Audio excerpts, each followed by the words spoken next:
വയനാട് തിരുനെല്ലി ആശ്രമം സ്കൂളിൽ ഉപയോഗശൂന്യമായ ബയോ ടോയ്ലറ്റുകൾ നൽകിയ സംഭവത്തിൽ മഹിളാ മോർച്ച സംസ്ഥാന അധ്യക്ഷ നവ്യ ഹരിദാസ്, യുവമോർച്ച സംസ്ഥാന ഉപാധ്യക്ഷൻ അഖിൽ പ്രേം തുടങ്ങിയവർ സ്കൂൾ സന്ദർശിച്ചു. ഫ്ലഷ് അടക്കമില്ലാത്ത ബാത്റൂമുകളാണ് മാനന്തവാടി നഗരസഭ സ്കൂളിന് നൽകിയത്. 100-ലധികം വിദ്യാർത്ഥിനികൾ താമസിക്കുന്ന ഇവിടെ ഒരു ടോയ്ലറ്റ് മാത്രമാണ് ഉണ്ടായിരുന്നത്. 4 ബയോ ടോയ്ലറ്റുകളാണ് നഗരസഭ നൽകിയത്. സംഭവത്തിൽ വനവാസി വിദ്യാർത്ഥികളോടുള്ള നീതി നിഷേധത്തിനെതിരെ ബിജെപി മാനന്തവാടി മണ്ഡലം കമ്മിറ്റിയുടെ നേതൃത്വത്തിൽ പട്ടികജാതി പട്ടികവർഗ വകുപ്പ് മന്ത്രിയുടെ ഓഫീസിലേക്ക് പ്രതിഷേധ മാർച്ചും നടത്തി.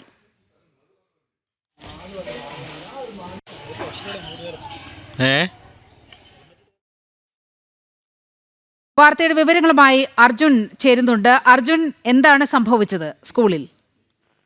നിലിമ, കുറച്ച് ദിവസങ്ങളായി ആശ്രമ സ്കൂളിൽ വലിയ രീതിയിലുള്ള പ്രതിഷേധമാണ് ഉയർന്നു വന്നത്. അതായത് 120ഓളം പെൺകുട്ടികൾ ആയി താമസിക്കുന്നത് ഈ സ്കൂളിന്റെ 3 റൂമുകളിലായിരുന്നു. അത്തരത്തിൽ ആ റൂമുകളിൽ തിങ്ങി നിറഞ്ഞ നിലയിലായിരുന്നു കുട്ടികൾ താമസിച്ചിരുന്നത്. മാത്രമല്ല, ഇവർക്ക് ഉപയോഗിക്കാൻ ആകെ ഒരു ടോയ്ലറ്റ് മാത്രമാണ് ഉണ്ടായിരുന്നത്. ഇതേ തുടർന്ന് വലിയ രീതിയിലുള്ള ഒരു പ്രതിഷേധമൊക്കെ ഉണ്ടാവുകയും ചെയ്തിരുന്നു.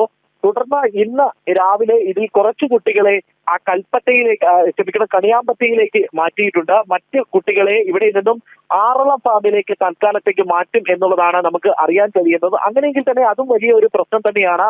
ആറളം ഫാം, കണ്ണൂർ ആറളം ഫാം നേരത്തെ തന്നെ നമ്മൾ റിപ്പോർട്ട് ചെയ്തതാണ്. വലിയ വന്യമൃഗ ശല്യമൊക്കെയുള്ള സ്ഥലമാണ്. മാത്രമല്ല, ഇതുവരെയും അവിടെ വൈദ്യുതി എത്തിയിട്ടില്ല എന്നുള്ള ഒരു വസ്തുത കൂടിയുണ്ട്. ആ സമയത്താണ് ഇത്തരത്തിൽ നഗരസഭ ഒരു കണ്ണിൽ പൊടിയിടാം എന്ന വന്നോണം ഇത്തരത്തിൽ ഒരു 4 ബയോ ടോയ്ലറ്റുകൾ ഈ സ്കൂളിലേക്ക് നൽകിയത്. അതിൽ 4 എണ്ണത്തിലും ഓരോ തരത്തിലുള്ള പ്രശ്നങ്ങളാണുള്ളത്. ഒന്നിൽ ഫ്ലഷ് വർക്ക് ചെയ്യുന്നില്ലെങ്കിൽ മറ്റൊന്നിൽ ഓടാമ്പലില്ല. അത്തരത്തിലുള്ള വിവിധ വിഷയങ്ങളാണ് ഈ ഒരു ടോയ്ലറ്റിൽ നമുക്ക് കാണുവാൻ കഴിഞ്ഞത്. ഇത്തരത്തിൽ നിരവധി പ്രശ്നങ്ങളുള്ള ഒരു സ്കൂൾ കൂടിയാണ് ഇത്. അതായത് ഇത്തരത്തിൽ ഇവർക്ക് ടോയ്ലറ്റ് ഇല്ല, മാത്രമല്ല ഇവർക്ക് താമസിക്കാൻ നല്ലൊരു ഇടമില്ല എന്നുള്ളതൊക്കെയാണ് പ്രധാനമായിട്ടും ഇവരുടെ വിഷയം. ആദിവാസി കുട്ടികൾ, വനവാസി വിദ്യാർത്ഥികളാണ് ഇവിടെ പഠിക്കുന്നത്. ഇവർക്ക് വേണ്ടിയുള്ള ഒരു സ്കൂൾ കൂടിയാണ് ആശ്രമം സ്കൂൾ. ആ വിദ്യാലയത്തിലാണ് ഇത്തരത്തിലുള്ള വലിയ ഒരു അവഗണന ആ കുട്ടികൾക്ക് ഉണ്ടായിരിക്കുന്നത്. ശരിക്കും പറഞ്ഞു കഴിഞ്ഞാൽ കുട്ടികളുടെ മൗലിക അവകാശം, വിദ്യാഭ്യാസം മൗലിക അവകാശമാണ്. അത് നിഷേധിക്കുന്ന തരത്തിലുള്ള പ്രവർത്തികളാണ് ഇവിടെ നടക്കുന്നത്.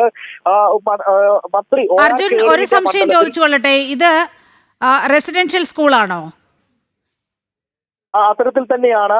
അതിൽ മറ്റൊരു കാര്യം എന്ന് പറയുന്നത് OR കേളു മന്ത്രിയുടെ പഞ്ചായത്തിൽ തന്നെയാണ്. അതായത് മന്ത്രി താമസിക്കുന്ന ആ പഞ്ചായത്തിൽ തന്നെയാണ് ഇത്തരത്തിലുള്ള ഒരു സംഭവം നടന്നിട്ടുള്ളത് എന്നുള്ളതാണ്. അത് എന്നിട്ട് പോലും യാതൊരു വിധത്തിലുള്ള മറുപടിയും മന്ത്രിയുടെ ഭാഗത്തു നിന്നും ഉണ്ടായിട്ടില്ല. യാതൊരു വിധത്തിലുള്ള നടപടിയും ഉണ്ടായിട്ടില്ല. 2 ദിവസമായി ഇതിൽ വലിയ രീതിയിലുള്ള ഒരു പ്രക്ഷോഭം ഇത്തരത്തിൽ BJP അടക്കമുള്ള രാഷ്ട്രീയ പാർട്ടികൾ നടത്തുന്ന ഒരു സാഹചര്യം ഉണ്ടായിരുന്നു. മാത്രമല്ല, ഇന്ന് നവ്യ ഹരിദാസ് അടക്കം ഇവിടെ എത്തി. അർജുൻ, ഒന്ന് തുടരുക. ഇപ്പോൾ മഹിളാ മോർച്ച സംസ്ഥാന അധ്യക്ഷ നവ്യ ഹരിദാസ് നമ്മോടൊപ്പം ചേരുന്നുണ്ട്. ശ്രീമതി നവ്യ ഹരിദാസ്, താങ്കളടക്കം ആ സ്കൂളിൽ പോയി അവിടുത്തെ ഒരു ശോചനീയ അവസ്ഥ ബോധ്യപ്പെട്ടതാണ്. ഈ പട്ടികജാതി വിദ്യാർത്ഥിനികളോട്, പട്ടികവർഗ വിഭാഗത്തിൽ പെടുന്ന ഈ വിദ്യാർത്ഥിനികളോട് അങ്ങേയറ്റത്തെ ക്രൂരതയാണ് കാണിച്ചിരിക്കുന്നത്. എങ്ങനെയാണ് BJP ഈ വിഷയത്തെ കാണുന്നത്? മഹിളാ മോർച്ച ഈ വിഷയത്തെ സമീപിക്കുന്നത് എങ്ങനെയാണ്? മഹിളാ മോർച്ചയുടെ നേതൃത്വത്തിലും അവിടെ മണ്ഡലം കമ്മിറ്റിയുടെ നേതൃത്വത്തിലും സ്കൂൾ സന്ദർശിക്കുകയുണ്ടായി. അവിടെ ചെന്നപ്പോ ഏറ്റവും വലിയ ക്രൂരതയുടെ പര്യായമായിട്ട്, അതല്ലെങ്കിൽ പട്ടികവർഗ സമൂഹത്തിന് എത്രത്തോളം അവഗണനയോടെയാണ് ഈ സംസ്ഥാനം നോക്കിക്കാണുന്നത് എന്നുള്ളതിന്റെ ഉദാഹരണമാണ് ഇന്ന് അവിടെ കണ്ടിട്ടുള്ളത്. 127 കുട്ടികൾക്ക് താമസിക്കാൻ വെറും 3 മുറിയാണ് അവർ ഒരുക്കി കൊടുത്തിട്ടുള്ളത്. അതായത് ഒരു മുറിയിൽ 45 കുട്ടികളോളമാണ് അവിടെ താമസിക്കുന്നത്. മാത്രമല്ല, അവർക്ക് ഒരു ശുചിമുറി മാത്രമാണ് ഉപയോഗിക്കാനായിട്ട് വിട്ടുകൊടുത്തിട്ടുള്ളത്. ഇപ്പോ ഈ വാർത്ത വന്നതിന്റെ തൊട്ട് പിന്നാലെ 4 ശുചിമുറികൾ അവിടെ സ്ഥാപിക്കാൻ വേണ്ടി നഗരസഭ വിട്ടു നൽകി. അവിടെ അത് ചെന്ന് സന്ദർശിച്ചപ്പോഴാണ് അതിന്റെ ഏറ്റവും വലിയ ദാരുണമായിട്ടുള്ള ഒരു സാഹചര്യം കാണുന്നത്. വാതിലുകൾ അടയ്ക്കാനോ തുറക്കാനോ സാധിക്കാതെ ടോയ്ലറ്റ് പൊട്ടിപ്പൊളിഞ്ഞതും ഫ്ലഷ് പൊട്ടിപ്പൊളിഞ്ഞതുമായിട്ട് ഒട്ടും ഉപയോഗിക്കാൻ സാധിക്കാത്ത തരത്തിലുള്ള 4 ടോയ്ലറ്റുകളാണ് അവിടെ കൊണ്ടുവന്ന് സ്ഥാപിക്കാൻ വേണ്ടി ഉദ്ദേശിക്കുന്നത്.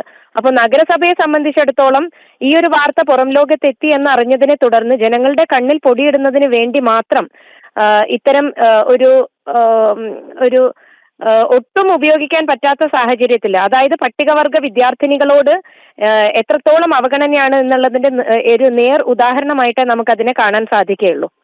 നവ്യ, ഒപ്പം തന്നെ ഇത് മന്ത്രിയുടെ മണ്ഡലത്തിൽ പെടുന്ന ഒരു പ്രദേശം കൂടിയാണ്. അപ്പോൾ മന്ത്രിയുടെ കൺമുന്നിൽ നടക്കുകയാണ് ഇത്തരത്തിൽ ഈ കടുത്ത ഈ വിവേചനം. ഒരു നടപടിയും സർക്കാരിന്റെ ഭാഗത്തു നിന്ന് ഉണ്ടാകുന്നില്ലേ? ശ്രദ്ധേയമായിട്ടുള്ള ഒരു കാര്യം, പട്ടികവർഗ വകുപ്പ് കൈകാര്യം ചെയ്യുന്ന മന്ത്രി ശ്രീ OR കേളുവിന്റെ സ്വന്തം മണ്ഡലത്തില്, അദ്ദേഹത്തിന്റെ സ്വന്തം പഞ്ചായത്തിൽ, അദ്ദേഹത്തിന്റെ മൂക്കിന് താഴെ സ്ഥിതി ചെയ്യുന്ന ഒരു വിദ്യാലയം, അദ്ദേഹം ഏത് വകുപ്പാണോ കൈകാര്യം ചെയ്യുന്നത് ആ വകുപ്പിൽപ്പെട്ടിട്ടുള്ള വിദ്യാർത്ഥിനികളോട് ചെയ്യുന്ന ഒരു ക്രൂരത, ഇതെല്ലാം കണ്ടിട്ടും കണ്ടില്ലെന്ന് നടിക്കുന്ന ഒരു നിലപാടുമായിട്ട് മന്ത്രി മുൻപോട്ട് പോവുകയാണ്. ഇവിടെ നമുക്ക് അറിയാവുന്ന മറ്റൊരു വിഷയം, കേന്ദ്ര സർക്കാർ കോടിക്കണക്കിന് രൂപയാണ് ഈ പട്ടികവർഗ വികസനത്തിന് വേണ്ടിയിട്ട് ഓരോ വർഷവും മാറ്റിവെക്കുന്നത്. ഈ സംസ്ഥാനത്തെ സംബന്ധിച്ചിടത്തോളം അതൊന്നും യഥാവിധി ചെലവഴിക്കാതെ അതൊക്കെ ലാപ്സായി പോകുന്ന ഒരു സാഹചര്യം ഒരു വശത്തുണ്ടായിരിക്കുമ്പോഴാണ് ഇത് ഏറ്റവും എത്തേണ്ട കൈകളിലേക്ക് എത്തിക്കാതെ വീണ്ടും ആ ഒരു ദാരുണമായിട്ടുള്ള ഒരു സാഹചര്യത്തിലേക്ക്, അവരുടെ മാനസികവും ശാരീരികവുമായിട്ടുള്ള വികാസത്തെ വരെ ബാധിക്കുന്ന തരത്തിലേക്ക്, കടുത്ത മനുഷ്യാവകാശ ലംഘനം അല്ലെങ്കിൽ ബാലാവകാശ ലംഘനം നടത്തുന്ന തരത്തിലേക്ക് മന്ത്രിയുടെ സ്വന്തം പഞ്ചായത്തില് ഉള്ള ഈ പ്രവണതകൾ. അപ്പോൾ അത്തരത്തിൽ സ്വന്തം പഞ്ചായത്തിലുള്ള അദ്ദേഹത്തിന്റെ തന്നെ വകുപ്പിന്റെ ചുവട്ടില് നിൽക്കുന്ന കാര്യങ്ങൾ ശ്രദ്ധിക്കാൻ സാധിക്കുന്നില്ലെങ്കിൽ എങ്ങനെയാണ് ഒരു സംസ്ഥാനത്തിന്റെ മുഴുവൻ ചുമതല അദ്ദേഹത്തിന് ഈ വകുപ്പിൽ കൈകാര്യം ചെയ്യാൻ സാധിക്കുക എന്നുള്ളത് തന്നെയാണ് ഞങ്ങളും ചോദിക്കുന്നത്. വളരെയധികം നന്ദി ശ്രീമതി നവ്യ ഹരിദാസ് ഈ ഘട്ടത്തിൽ പ്രതികരിച്ചതിന്. അർജുനാണ് വാർത്തയുടെ വിശദാംശങ്ങൾ പങ്കുവച്ചത്.